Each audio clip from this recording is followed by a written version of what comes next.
Hey, it's Trey, and I am here telling brand stories and origins, beginnings, pivots. I am a storyteller at heart, and I love to share your stories. I'm super excited because I have my friend Johnna with me, and I just can't wait for us to dig in a little bit and hear about her origins. So, Johnna, do you want to tell everybody what you do now, and then we'll kind of reverse storytell it? Of course. So I am the manager of field training and development at Pampered Chef, a direct sales company. And I love what I do. I get to create the trainings for the field. I also get to work with the directors in our field and just pour into them, which has really stemmed from where I got my start in direct sales. Gosh, I think it's been 21 years ago. Oh my So gosh. Well, you don't look old enough for one. well, thank How has it you. been 21 years? Were you 8 years old when you started? Yes, I was. Door to door sales. Yes. Yeah, but honestly, like entrepreneurship for me really did start when I was like 8 years old. I always had a desire to create things and to think outside of the box. I think I can remember a couple things just getting started where at Christmas time, I found little mini bows and I made earrings out of them and I took them to my teachers and sold them around Christmas time. And then I also, I've lived in an area where it was on the verge of poverty level and there wasn't a cheerleading team. So I decided to start the cheerleading team and I got together t-shirts and made up cheers and got my friends together and we would go cheer on our own. So it's been really just a part of me, entrepreneurship. I love it so much. I love that desire. I eventually did. I'm jumping ahead of you, I think, Yeah, but it's okay. I did actually own my own business for a period of time. And I just love, I think all great things start with just that little whisper of Yes. what if we do this? What about this? How can Right. we serve people in this way? And so that Yeah. led me to where I am today.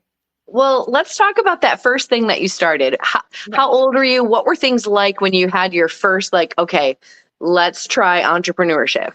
Yeah. And I don't think, obviously, that I knew going into it that I want to be Mm, an entrepreneur. It was, this is fun. I like it. Someone must have complimented, that, oh, this is really great. I'd like to have some. So I put the dots together of, oh, maybe I could sell this. So, I've always, from lemonade stands to car washes to anything that I could think of, I was always had some little side hustle going on from the very beginning. So, yeah, I and feel then like that honestly, that's what a lot of, oh, sorry. I was gonna say that's what a lot of no, entrepreneurs have as a part of their beginnings is it's always right, been something that they've kind of been doing. It's crazy. right. Yeah. And I hope to always be doing in some sort of another. I think I've taken strengths finders and my number one strength is strategy. So I think that is, my mind is always thinking. I think it's a benefit of being an overthinker, maybe a positive. Mm. So, but always just trying to connect the dots and, find a need and then serve people. So yeah. And when you start with that as your mindset, your foundational value is there a need and how can I meet that need? I Right. found that people that have that in them really go far because you're not being motivated by money, not necessarily. It's more because you're wanting to serve and help people. Cor- Correct. And I think that kind of led me to direct sales. And so, Okay. really, more so, I was in a place in my life where I didn't have a lot of confidence. Mm, Nowadays, I have no problem speaking in front of 5,000 people, but I didn't have any confidence at all as far as where I wow. was, my upbringing, even where I was in my marriage at that time. Mm, I didn't feel like I brought a lot to the table. And direct sales entered my life. I always did love hosting parties. yeah. And I had someone who wanted she was just starting her business and I couldn't afford to purchase anything. So I said, I'll host. And honestly, she wasn't and I do know her, so I do love her, but she wasn't a great consultant. She sat on the floor, she pulled products out of a basket. Yeah. But for me, at that point in my life, my confidence level, I thought I could so do this. And Mm-hmm. I had been to other parties, even Pampered Chef parties, where I was like, I could never do that because of the Yeah. confidence level that I had.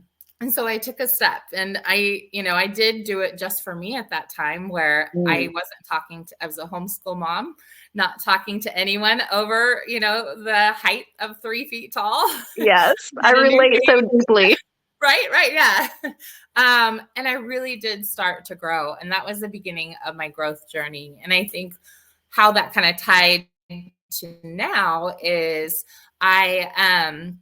there was a trip, and it was a trip that I would never have been able to afford or go on. But I really wanted to go. It was all inclusive. It was just for the leaders, no Mm-hmm. kids, no significant others. And I wanted it. But part of that was that you had to have a team. You had to, start inviting others. And I really had a problem with that. And my leader, Wow. had a conversation with me because, I would be at Costco with my little kids and feel like I had a bullseye on my forehead, where it was like, oh, your kids are so cute. Have you ever thought of doing what you need to Right. join this company? And I was just like, Yeah. so it wasn't for me. But she asked me, Johnna, what has this business brought to you in the past year? And I listed off all of the things. Like I Yeah. had been asked to speak at our conference. I was, I had invited other consultants that weren't, that didn't have a team to just come, let's get together. Let's Yeah. work together. What were those early days like for you? As far as Being in the field, being out there, doing the parties, was it awkward or did you just like go right into it and it was great? I kind of did. I kind of had I'm all about being self-aware and mindset. And so when I would get in my car, these were in-person parties, I would leave the dishes, everything at home. And then I kind of like transformed into a new person. Like they didn't know my story. They didn't know where I came from. And I really came from a place of service of 1, let's have fun. 2, I can be anybody who I want to be in front of these people. Yeah. And ultimately, if the goal is to serve them, I'm going to have the best experience. And so are they. So it really grew my business very fast because I think because I had that focus. It wasn't about selling all the things. It was about serving them. Again, I kind of had that entrepreneurial spirit where I was like, okay, I want to do more workshops. So, it was for a home decor company that I worked for. So I would ask my host, what's your need? Do you want to know how to, decorate your mantle or the holidays or a bathroom? And I would think outside of the box so that they were like, oh my gosh, yes. And all my friends have to come because this is going to be so fun. So. Yeah. And I think it's so genius asking people what they want. So many times as an entrepreneur, we're just like, okay, people definitely want this. And then you're shocked when it doesn't go well. But it's interesting to think what could be different if I just ask the simple question, well, what are you looking for? How can I help you? How can I serve you? And as a photographer, I have a questionnaire that I send out. I like to do consultations before the session so I can get to know you, what your needs are, how I can capture these fleeting moments. There's only one summer of your child being 4 and 8. Right. That's one time. Yes. They're only going to be this age, this time. And I know your kids are no longer being homeschooled. You're in kind of that next phase of life. Yes. And it goes so fast. I'm in the grandma stage now. I have, yes, one left in high school. It's crazy. It is. One of my 4 boys. Yes. Senior year. So crazy. That's amazing. And all the time as a business woman looking for the pivot and the shift. Now I'm curious about this. How did that happen? You were in the entrepreneur realm kind of your whole life finding little things to do, then fell in love with direct sales. And now how did that shift from that into what you do now, being more in that manager role? there's a little tiny in between part that I'm going to Oh, yeah. mention. So Yes, the please. company that I worked for went out of business. And again, Mm, I thought, okay, I have this product, I have this knowledge. How do I bring this to life and find something that will fit my needs? So I started a company called Spoonful of Sugar, and it was candy buffets, birthdays, corporate events with dessert buffets and all the big to-dos. And again, that was just transferring that knowledge that I had hmm to how do I serve people in the party realm, So again, some of those Yes. same practices that I had when I was in direct sales, I used to find out about their kid's birthday party or goodie bags or whatever it was. Um, and then I went through an unexpected divorce and I Mm, needed something stable. So was not able to, I had 4 boys that were very active in sports and I didn't want to miss that. So Yeah. being in business for myself wasn't, it wasn't what I needed. So Yeah. like I said, went through an unexpected divorce, and my leader who was in the field when I had first started and had asked me that light bulb question, I was talking to her and she said, she was working for a direct sales company. Yeah. We can think that, oh, this isn't, if I would have come into Pampered Chef at the very beginning, I don't think I would have been, it wouldn't have been as, not necessarily easy, but it wouldn't have been, I needed all of those experience to get me to where I Yeah. am today. And I think that is where, sometimes in life we can feel like I'm not where I want to be, but hmm it's building, ask yourself, is this contributing to where I want to go? And that's what truly Yes. matters. I think that's so insightful. I know in my journey, when I tell people, oh, I've done 7 different things, they're like, why? But because one thing has led to another thing, which led to another thing, which led to another thing. And there's nothing wrong with pivoting and shifting and changing. That is totally Right. fine. And it doesn't mean you're a Right. failure. Just because that season is over doesn't No. mean that you failed at that thing.